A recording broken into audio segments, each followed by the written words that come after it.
자, 여러분 안녕하세요. 네, 오늘 9월 19일입니다. 9월 19일 성경 읽기 함께하는 친구들 반갑습니다. 네, 오늘도 이렇게 영상으로 또 만나게 되었는데요. 네, 친구들 오늘 하루 잘 쉬었나요?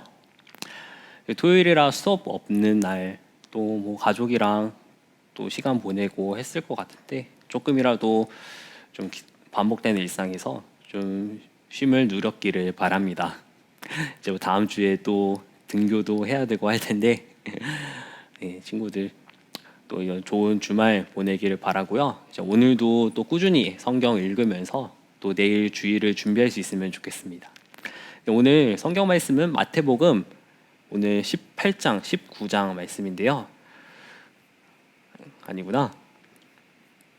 오늘 마태복음 19장, 20장 말씀인데요.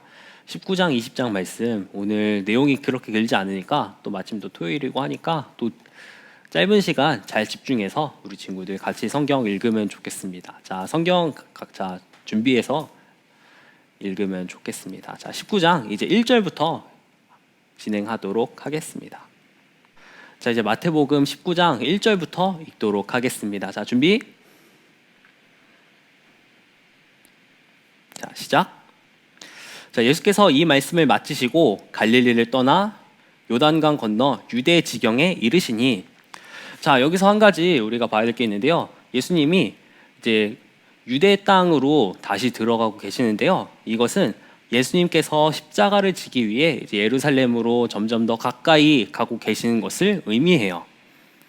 물론 예수님의 모든 사역은 십자가 사역을 향하여 십자가 사역을 최종 목적으로 하고 계시죠. 예수님께서 이 땅에서 공생 사역을 하셨던 것은, 자, 이제 예수님께서 그렇게 가고 계시는 중에 일어난 일입니다. 큰 무리가 따르거늘 예수께서 거기서 그들의 병을 고치시더라. 바리새인들이 예수께 나와 그를 시험하여 이르되 사람이 어떤 이유가 있으면 그 아내를 버리는 것이 옳으니까, 예수께서 대답하여 이르시되 사람을 지으시니가 본래 그들을 남자와 여자로 지으시고 말씀하시기를 그러므로 사람이 그 부모를 떠나서 아내에게 합하여 그 둘이 한 몸이 될지라 하신 것을 읽지 못하였느냐. 그런즉 이제 둘이 아니요 한 몸이니 그러므로 하나님이 짝지어 주신 것을 사람이 나누지 못할지니라 하시니, 여짜오되 그러면 어찌하여 모세는 이혼 증서를 주어서 버리라 명하였나이까. 예수께서 이르시되 모세가 너희 마음의 완악함 때문에 아내 버림을 허락하였거니와 본래는 그렇지 아니하니라. 내가 너에게 말하노니 누구든지 음행한 이유 외에 아내를 버리고 다른 데 장가드는 자는 간음함이니라. 제자들이 이르되 만일 사람이 아내에게 이같이 할진대 장가들지 않는 것이 좋겠나이다. 예수께서 이르시되 사람마다 이 말을 받지 못하고 오직 타고난 자라야 할지니라. 어머니의 태로부터 된 고자도 있고 사람이 만든 고자도 있고 천국을 위하여 스스로 된 고자도 있도다. 이 말을 받을 만한 자는 받을지어다. 자, 12절까지는요 예수님의 결혼에 대한 가르침입니다.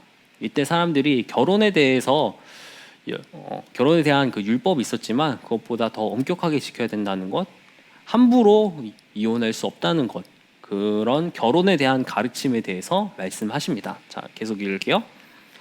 그때 사람들이 예수께서 안수하고 기도해 주심을 바라고 어린아이들을 데리고 오매 제자들이 꾸짖거늘.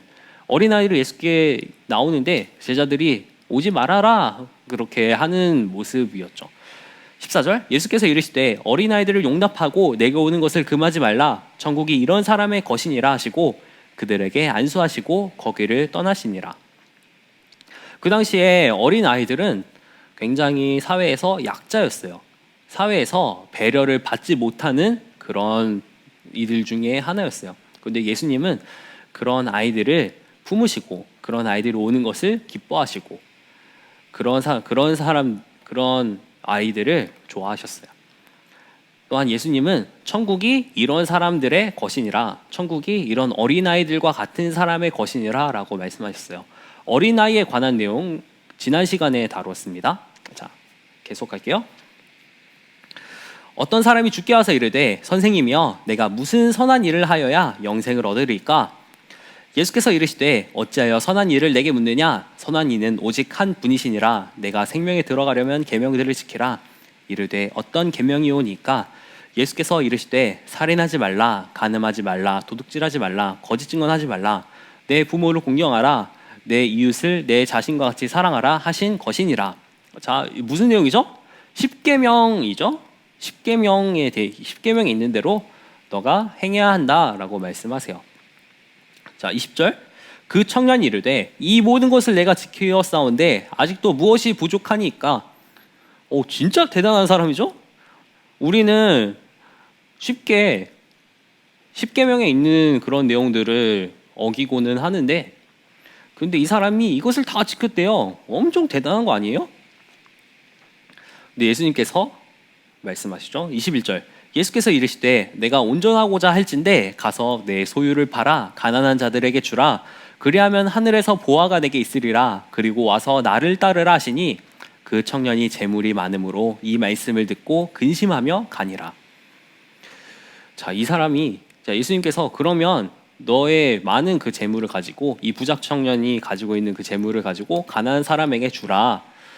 그러면 하늘에서 보화가 되게 있으리라. 그리고 나를 따르라 라고 하셨는데요, 그 사람은 그 이야기를 듣고 근심하면서 가버립니다.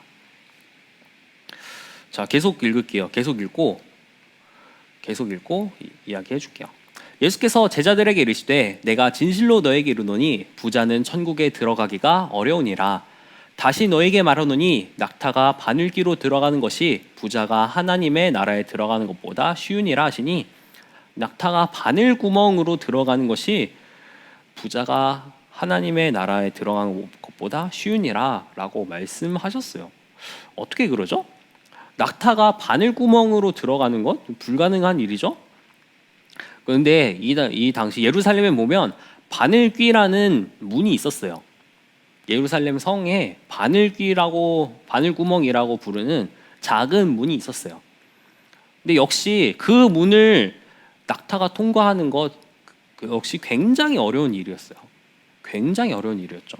그런데 그것이 부자가 하나님 나라에 들어가는 것보다 쉽다고 하셨어요. 무슨 의미일까요? 좀 더 읽어보면서 제가 해설하도록 할게요. 제자들이 듣고 몹시 놀라 이르되 그렇다면 누가 구원을 얻을 수 있으리까? 예수께서 그들을 보시며 이르시되 사람으로는 할 수 없으나 하나님으로서는 다 하실 수 있느니라. 이에 베드로가 대답하여 이르되 보소서 우리가 모든 것을 버리고 주를 따랐사온데 그런즉 우리가 무엇을 얻으리까?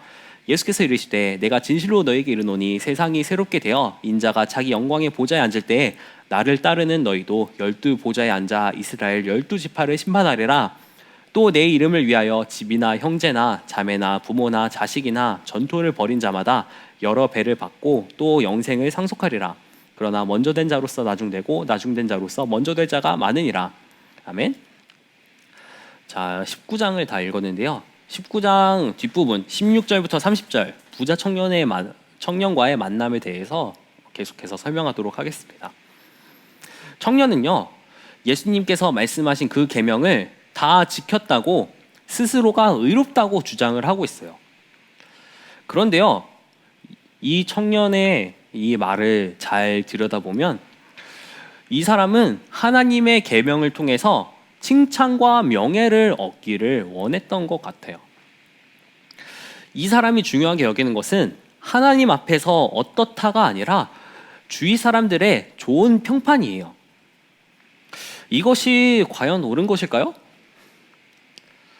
말씀 앞에 결코 온전할 수 없다는 것을 아는 그런 사람들은 사람의 칭찬을 바라는 것이 아니라 하나님의 평가를, 하나님께서 나를 어떻게 여기실까를 두려워하고 그것을 생각하면서 신앙생활을 해요. 또한 이 사람의 재물에 관한 것에 대해서, 그리고 예수님이 재물에 관해서 이야기하신 것에 대해서는요, 이것은 자기 재산을 모두 포기하라는 그런 뜻이라기보다는요, 모든 것이 주님의 것임을 고백하고 주님 뜻대로 사용할 수 있어야 한다는 것을 의미해요. 다시 말해 삶의 주권이 주님께 있다는 것을 고백하고 행할 수 있어야 한다는 거예요. 주님, 여러분 예수님에 대해서, 하나님에 대해서, 하나님을 부를 때, 또 기도할 때 우리가 주님이라는 표현을 많이 쓰죠. 주님, 나의 주인이라고 고백하는 거예요.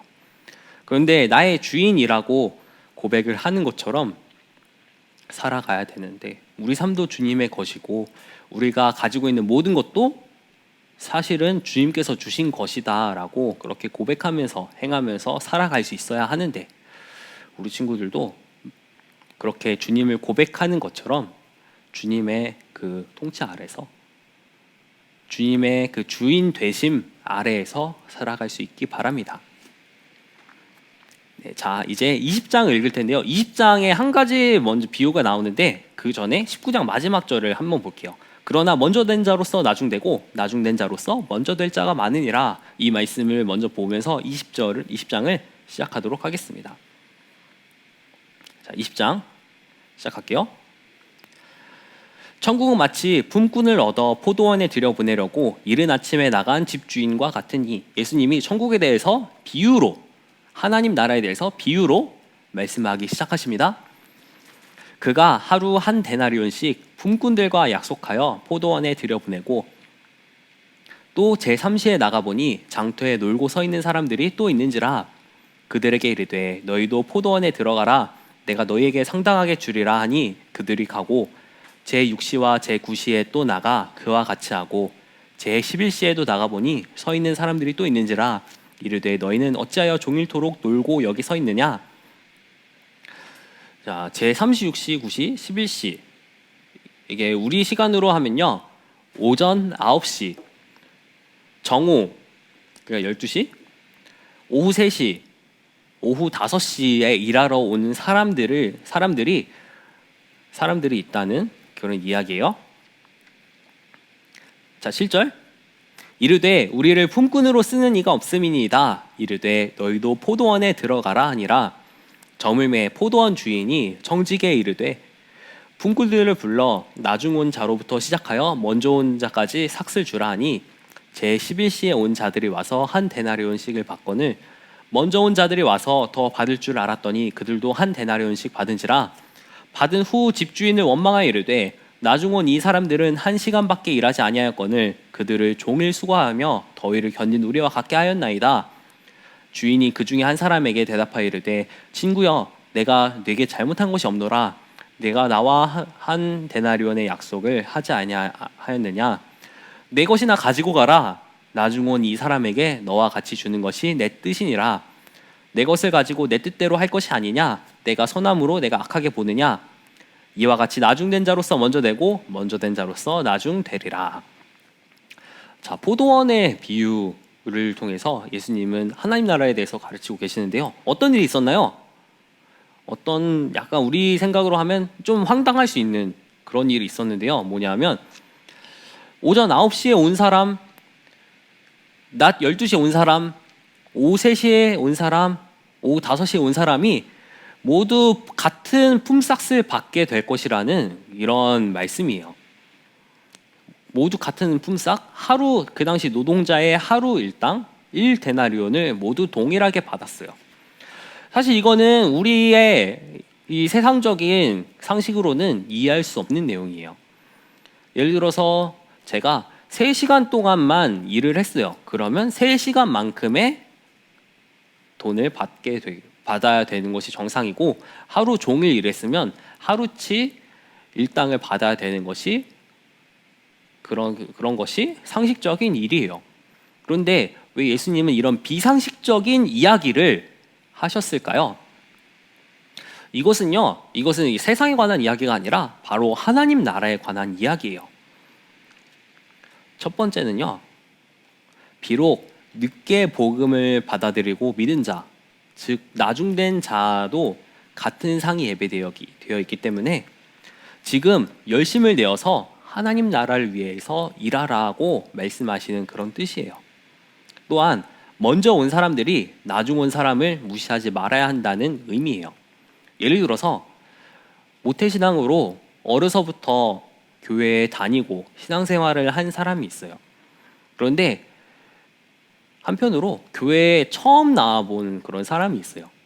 그러면 그 앞에 사람, 신앙생활을 오래 한 사람, 이 사람은 처음 온 사람을 어떻게 대해 주어야 할까요?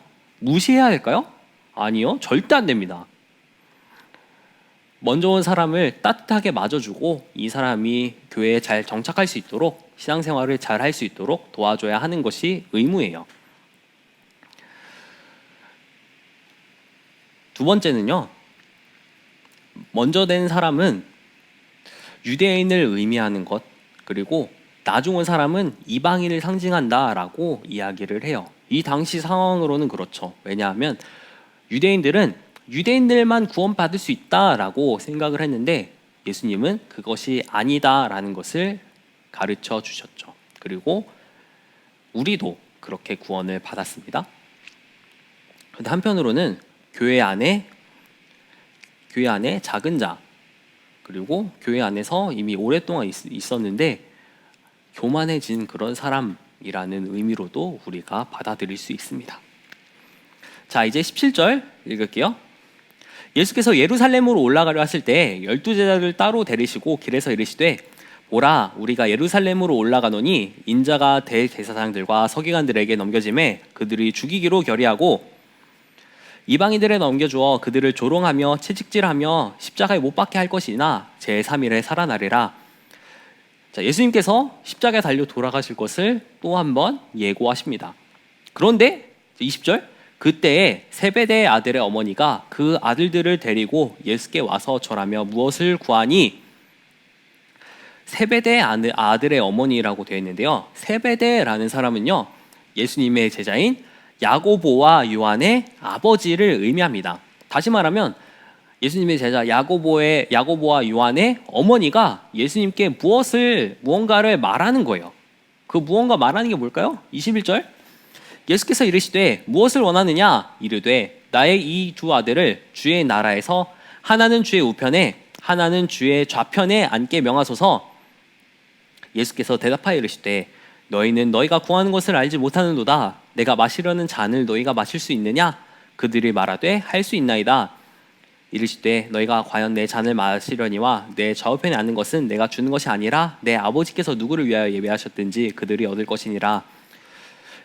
열 제자가 듣고 그 두 형제에 대하여 분이 여기거늘 예수께서 제자들을 불러다가 이르시되 이방인의 집권자들이 그들을 임의로 주관하고 그 고관들이 그들에게 권세를 부리는 줄을 너희가 알거니와 너희 중에는 그렇지 않아야 하나니 너희 중에 누구든지 크고자 하는 자는 너희를 섬기는 자가 되고 너희 중에 누구든지 으뜸이 되고자 하는 자는 너희의 종이 되어야 하리라.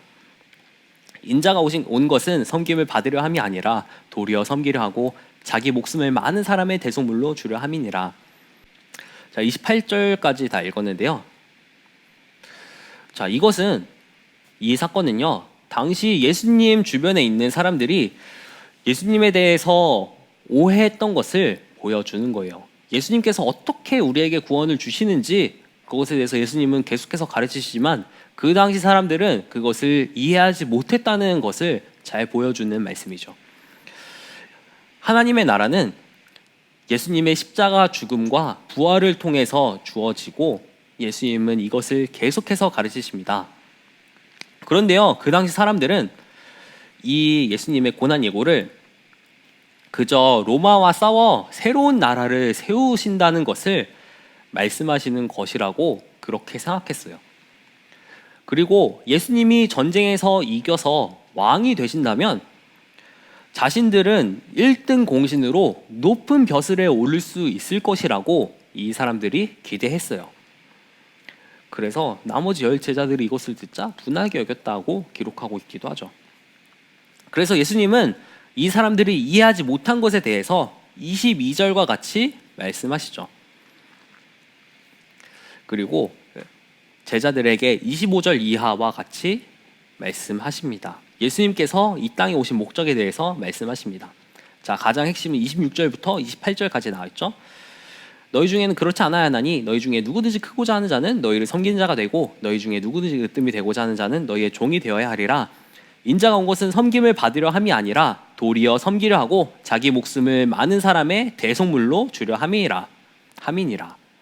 자, 이 말씀 만약에 우리 친구들 밑줄 치면서 성경 읽는다면 여기 말씀 26절부터 28절 말씀은 꼭 표시해 둘 수 있기 바랍니다.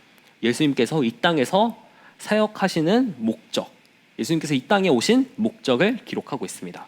자, 29절, 그들이 여리고에서 떠나갈 때 큰 무리가 예수를 따르더라. 맹인 두 사람이 길가에 앉았다가 예수께서 지나가신다 함을 듣고 소리질러 이르되 주여 우리를 불쌍히 여기소서 다윗의 자손이여 하니 무리가 꾸짖어 잠잠하라 하되 더욱 소리 질러 이르되 주여 우리를 불쌍히 여기소서. 다윗의 자손이여 하는지라. 예수께서 머물러 서서 그들을 불러 이르시되 너희에게 무엇을 하여 주기를 원하느냐. 이르되 주여 우리의 눈뜨기를 원하나이다. 예수께서 불쌍히 여기사 그들의 눈을 만지시니 곧 보게 되어 그들이 예수를 따르니라. 아멘. 자, 29절부터 34절은요 예수님께서 맹인을 고치신 사건인데요, 비슷한 말씀이 또한 성경 여러 군데에 나오지만 여기서 특징은요, 이 사람들이 다윗의 자손이여 우리를 불쌍히 여기소서라고 외쳤던 거예요. 그런데 그 무리들은 잠잠하라, 그러니까 그 사람들이 말하는 것을 막았다는 거죠. 하지만 예수님은 그 사람들의 소리를 들으시고 그 사람들을 고쳐주셨다는 것입니다. 네, 자, 이렇게 19장, 20장을 같이 다 읽었습니다. 자, 오늘 짧은 내용이지만요, 우리가 이 가운데서도 예수님께서 이 땅에 오신 목적이 무엇인지 그것을 잘 살펴볼 수 있었어요. 자, 우리가 이 말씀을 보면서 예수님에 대해서 더욱더 알아갈 수 있기를 바랍니다. 자, 기도하고 마치겠습니다. 하나님 아버지, 오늘도 친구들과 성경 읽기 참여하게 해주셔서 감사드립니다. 성경을 읽으면서 우리 친구들이 예수님이 어떤 분이신지를 더욱더 깊이 알아갈 수 있도록 도와주시고, 우리 친구들이 하나님 앞에 겸손하게 행할 수 있도록 주님 항상 은혜를 내려주세요. 그렇게 함으로써 하나님께서 우리 친구들을 존귀하게 사용하여 주실 줄 믿습니다. 이제 내일 예배가 있습니다. 내일 예배 각자의 처소에서 마음을 다해서 드릴 수 있도록 도와주세요. 감사드리며 예수님의 이름으로 드립니다. 아멘. 자, 친구들 참 수고 많았습니다. 이제 내일 주일 예배에서 만나도록 하겠습니다. 친구들 안녕.